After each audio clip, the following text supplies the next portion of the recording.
Hi, welcome to Youth Bombs. I'm Craig, I'm Hallie. and we are the voice of young conservatives in Alachua County. Today we're going to be covering the upcoming European Union elections. Very high stakes, very important, and a lot can happen. There's several different political groups in the European Union. We're going to focus on two: the European Conservatives and Reformists, and the Identity and Democracy group. Hallie, what's your present knowledge of European politics? Before this, I was asking you, why do I care about Europa? Um, I don't know much about the topic we're about to discuss, so I'm going to be relying on you to give me some of the non biased facts as to what's going on, right? Yeah. And whatever you think about it. So, at this moment in time, with everything going on in the world, I feel like an isolationist. I feel like there are other people who kind of are with me on that. So, what's going on across the pond, Craig? Well, here's the thing, right? Yeah. You talk isolationism, and I agree to a certain extent. We don't need to be throwing foreign aid at other countries, especially first world ones in Europe. But we can work together, cooperate on conservative policy, learn from one another. It doesn't have to be, oh, we're throwing money bags at you and whatnot, but, just working together. Diplomacy, if you will. Diplomacy. So, what's going on in Europe? What are they doing? Yeah, so the European Union elections are fast approaching, going to be the week of June 9th.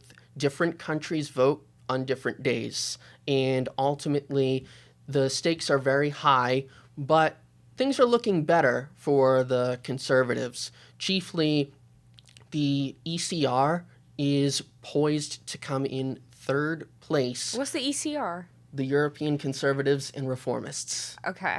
All So right. they are Okay.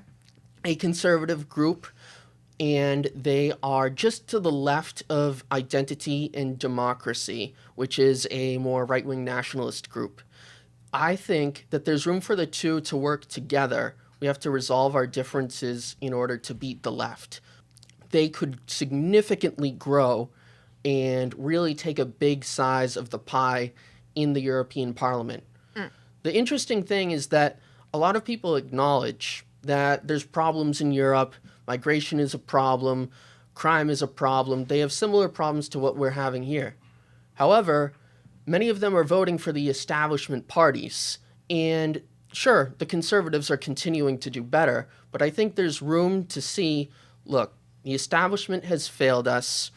Angela Merkel brought in 1 million migrants a number of years ago, and that ended in disaster. We don't need to continue down this path. There's also questions of how resolute is the European conservatives and reformists regarding the immigration issue. Giorgia Meloni was elected on a promise to stop mass migration, and she hasn't delivered on that. Italy is flooded with migration, and it's ultimately sad to see because she's not delivering on the promise. Have you been following the sort of migration into Europe and what's been going on in terms of high numbers and high volume, just like 2015?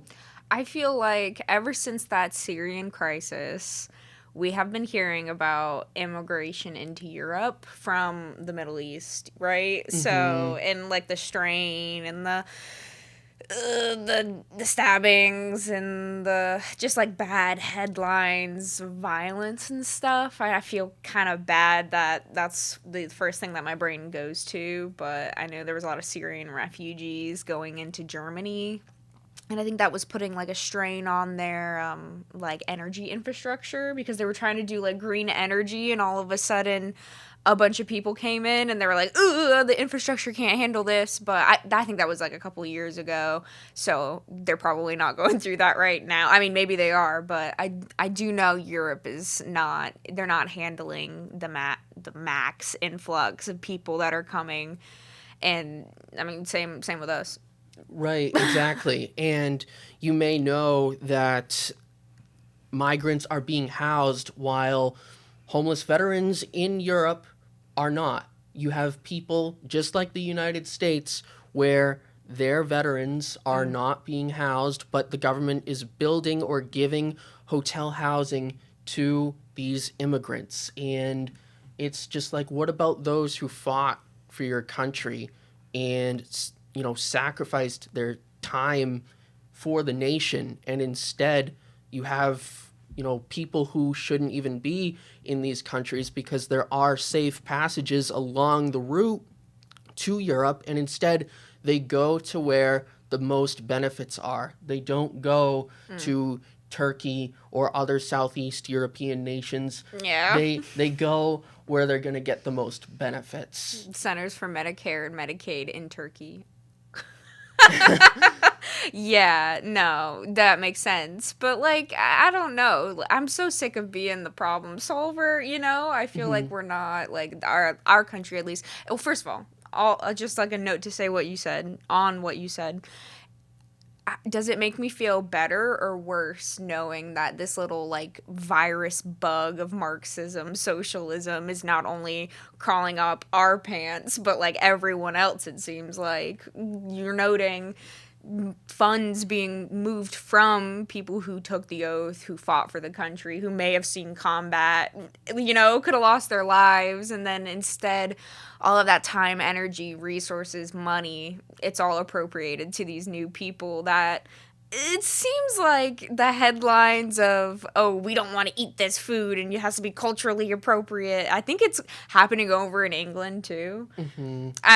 It seems like they kind of need to take control as, like, I don't know, separate sovereign countries, like you were saying. Like, I thought the Italian president, she is a woman, right? She just got elected, right? 2 years ago, the prime minister, yeah. Recently. And I thought she was conservative. That's what she campaigned on, So and that's she why... has delivered on some social issues, but not all of them. Especially migration was the biggest one. Gotcha. And if you look at videos, you'll see these Italian islands being flooded with illegal immigrants. Is it going to impact the European Union overall? Absolutely. It has to, right? Right, because... Same here, yeah. It's impacting all everyday Americans immensely. That's tough. So what are the conservatives and reformists? What are they doing? So some of them are talking a good game and working to deliver, like Vox in Spain is campaigning hard against mass migration, while Giorgia Meloni in the Brothers of Italy has not delivered on stopping migration, even though that's why she got elected and that's why she was so popular. But conservatism is certainly different there than it is here in the United States. It is. There's no question. There's some overlap for sure, certainly on taxation, budgeting, regulation, migration to a certain extent, but it depends on what group you're looking at, because as we're seeing with the ECR, they're not necessarily delivering. They say they will, but is it worth voting for them if they're going to fail in Italy? Maybe not. National pride? Certainly I see that with Identity and Democracy, because they are really focused on national sovereignty and identity of their individual nations. That doesn't sound good for the EU. No, but the problem that I see is that they don't want to abolish the European Union. Oh. And So they want to, like, work. They want to keep it, but then they're keeping the monster. Okay. They're keeping the Leviathan, and it's like, why? Because you have to acknowledge that this is a globalist power structure. Yeah, like, how can you be a conservative in the EU, right? Right. Yeah, that's exactly. Right. It's different. Right. Now, some countries, sure, they get more money from the other nations in the EU than they put in. But that's still no excuse, because you have to consider the other disparate impacts on your nation. For instance, the harm that European Union regulations do, or the prospect that the left will bring a European military or want to develop a European superstate and abolish your identity. Yeah. That sounds wrong. Yeah. Right. I think the calls for Brexit, I understand them. Hmm. I understand the calls, but I also see, like, I feel like it's just living in a state of convenience, right? I feel like that's all the EU is, a state of convenience. I Hmm. don't know. Maybe it's harder to, like, operate, definitely, when you have full sovereignty of your nation and you're not completely reliant on, like you say, those big money countries that are pushing these regulations on you. Hmm. Yeah, so I'd say the big thing is that we can work together as allies, and Europe can work together as allies. We don't necessarily have to have a militarized border on all of these nations like we should have to prevent illegal immigration regarding the southern border. But it could be like a US Canada like border where it just makes sense because there's less crime and But there still is crime. right, there still is And there crime. still is illicit drug trafficking. Right. So it should be stricter than it is now. I feel like it should be. Yeah, no, absolutely. So they have the Schengen Agreement, which essentially allows for free movement across Europe. There's no borders. That's what the left wants to do on a continental scale is eliminate borders. They don't believe in them. So ultimately, while they might say, oh, well, you know what? It's a little bit more convenient to get these goods across from Germany to France or whatever, but ultimately there's much bigger problems than that. It's not just life isn't about convenience. It's about look, how are we going to keep our nation safe, secure our national sovereignty, Our freedoms. our freedoms. Exactly. Like, either convenience or freedom. You choose. You choose. That's up to you.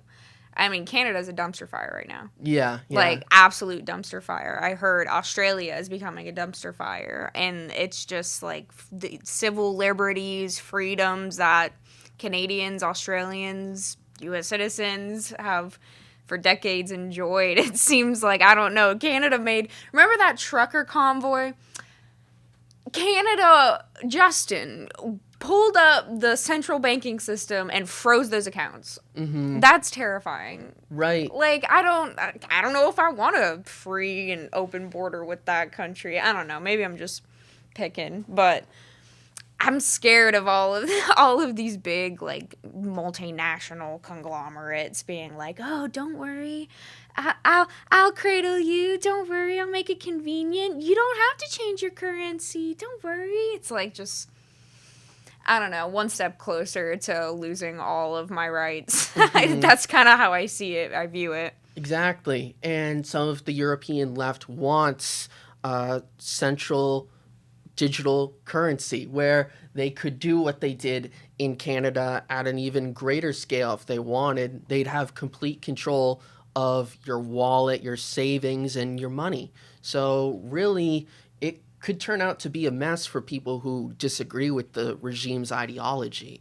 And I know the House, the Republicans and Democrats, I think it was bipartisan support, they did pass an anti-no central banking system bill. So, like, the Federal Reserve Bank can't start digitizing all of our accounts and potentially freeze them, like, up in Canada.